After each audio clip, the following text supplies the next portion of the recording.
नमस्कार, आप देख रहे हैं बिजनेस टुडे बाजार। मैं हूं हर्ष शर्मा, एक बार फिर आपके सामने हाजिर हूं मैं। खबर बहुत बड़ी है, पेटीएम पेमेंट बैंक को लेकर आई है। आरबीआई की तरफ से नई जानकारी दी गई है। क्या है ये जानकारी? और पेटीएम पेमेंट्स बैंक से जुड़े जो भी तमाम ग्राहक हैं उनके लिए बहुत ही यूजफुल जानकारी है। बस आपको कितना क्या करना होगा, हमारे चैनल बिजनेस टुडे बाजार को लाइक शेयर सब्सक्राइब करना होगा और हम फिर आपको पूरी खबर समझाएंगे। देखिए, खबर क्या है, आप सब जानते हैं कि 29 फरवरी तक आखिरी डेडलाइन थी जो तमाम पेटीएम पेमेंट बैंक के जो भी ग्राहक थे उनके लिए बताया गया था। साफ तौर पे बैंकों को भी कहा गया था, पेटीएम पेमेंट बैंकों की जितने भी नोडल आपके अकाउंट्स आप उसको 29 फरवरी तक बंद कर दीजिए। जो भी डिपॉजिट है या फिर जो भी क्रेडिट ट्रांजेक्शन है वो 29 फरवरी के बाद नहीं होंगे। लेकिन अब इसमें आरबीआई ने इस डेडलाइन को बढ़ा दिया है, इसकी समय सीमा को बढ़ाकर 15 मार्च कर दिया है। जी हाँ, अब 29 फरवरी नहीं, 15 मार्च तक ये चीजें लागू रहेंगी। यानी कि जो भी डिपॉजिट होना है या फिर जो भी ट्रांजैक्शन होने, क्रेडिट ट्रांजैक्शन, उसकी लिए जो अंतिम तारीख है 15 मार्च कर दी गई है यहाँ पर। और इसके साथ ही आरबीआई की तरफ से ये जानकारी दी गई है, बोला गया है कि जो भी पेटीएम पेमेंट बैंक हैं वो ग्राहकों के पैसे वापस रिफंड करने में उनकी मदद करें, सहायता करें, जितनी जल्दी हो सकता है उतनी जल्दी करें यहाँ पर।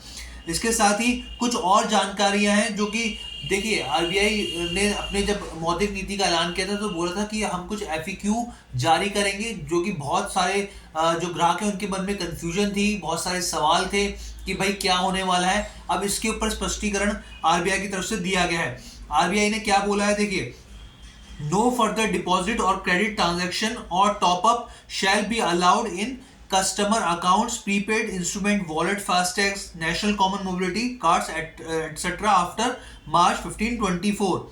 यानी इसका मतलब ये हुआ कि देखिए, आरबीआई का साफ तौर पे कहना है कि किसी भी ग्राहक जो है उसके अकाउंट, प्रीपेड इंस्ट्रूमेंट हो गया, वॉलेट, फास्टैग हो गया या नेशनल कॉमन मोबिलिटी कार्ड हो गया, उसमें कोई भी डिपॉजिट या क्रेडिट ट्रांजैक्शन या टॉपअप की अनुमति नहीं होगी 15 मार्च के बाद। ये स्थिति साफ कर दी है। इसके अलावा कुछ और जानकारी, जैसे किसी ने सवाल, ये एफएक्यू के जरिए जो सवाल पूछा गया तो उसका जवाब दिया आरबीआई ने कि किसी ने पूछा कि मेरे पास पेटीएम पेमेंट बैंक में एक बचत बैंक या चालू खाता है, क्या मैं 15 मार्च 2024 के बाद इस खाते में पैसे जमा या ट्रांसफर कर पाऊंगा? तो आरबीआई की तरफ से इस पर क्लैरिटी आई है कि नहीं, 15 मार्च 2024 के बाद आप अपने खाते में पैसा जमा नहीं कर पाएंगे। पेटीएम पेमेंट बैंक में खाता ब्याज के अलावा कोई क्रेडिट या जमा कुछ भी नहीं होगा। कैशबैक, साझेदार बैंकों में स्वीप इन या फिर रिफंड को जमा करने की अनुमति है। यहाँ पर जो रिफंड होगा उसको, क्योंकि रिफंड बहुत लोगों का फंसा हुआ है, तो रिफंड के लिए अनुमति यहाँ पर दी गई है। फिर एक और सवाल आया कि मैं इसके बाद पेटीएम पेमेंट बैंक में अपने खाते में रिफंड की उम्मीद कर रहा हूँ मार्च 15 2024 क्या के बाद, क्या ये रिफंड मेरे खाते में जमा हो सकता है? तो हाँ, उनका कहना है कि रिफंड हो, कैशबैक हो, तो साझेदार बैंकों में स्वीप इन या ब्याज है तो 15 मार्च के बाद भी खाते में क्रेडिट की अनुमति है। जो भी आपका रिफंड फंसा हुआ है, आपने स्वीप इन जो साझेदार बैंक है उसके कैशबैक 15 मार्च के बाद भी आपके आ सकते हैं। यहाँ पर ये स्पष्टीकरण दिया गया है आरबीआई की ओर से। तो ऐसी बहुत सारी चीजें जो हमने आपको इस पर क्लैरिटी दी है, क्योंकि हम लोग लगातार इसमें कवर कर रहे हैं। यहाँ पे एक चीज साफ है कि आरबीआई की तरफ से ये पूरी जानकारी दे दी गई है कि 15 मार्च 2024 है वही आखिरी डेडलाइन है, उसके बाद कोई डेडलाइन नहीं होगी। ये स्थिति एकदम साफ कर दी गई है आरबीआई की तरफ से।